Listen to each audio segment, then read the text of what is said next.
China likes to live in a bubble. It's a different world behind the Great Wall, one that believes that China is a superpower and at the center of the earth. Well, this alternative reality is a carefully constructed facade, built by the propaganda machine of Xi Jinping. The Chinese call it the new era. It was a thought floated by President Xi 2 years ago, when he was unanimously handed a second term. Kicking it off, Xi Jinping said that China has now stood up, grown rich, become strong, and is moving towards the center stage. The statement was a declaration.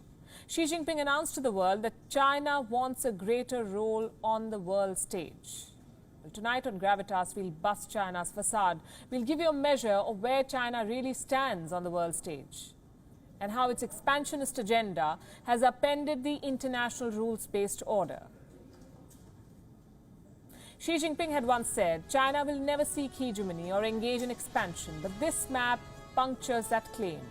We can name at least 10 countries that China has a dispute with as of today, and they range from diplomatic tussles to territorial claims. The United States and Australia are fighting a trade war with China.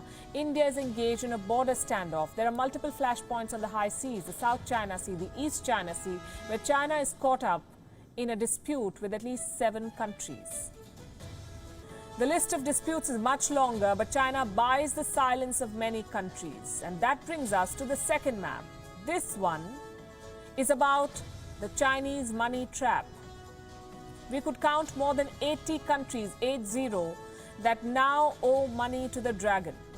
China is the world's biggest creditor, too big to fail, but ready to repossess smaller countries when they can't keep up with debt repayment. Our third map should give you a fair bit of an idea where China really stands on the world stage. Not at the center of the world, as Xi Jinping would have you believe, but in the dock. On your screen is a list of more than 60 countries that first pushed for a probe into the Wuhan virus outbreak and its origins. They were the first to sign the resolution at the World Health Organization, forcing China to agree too. That list has grown since.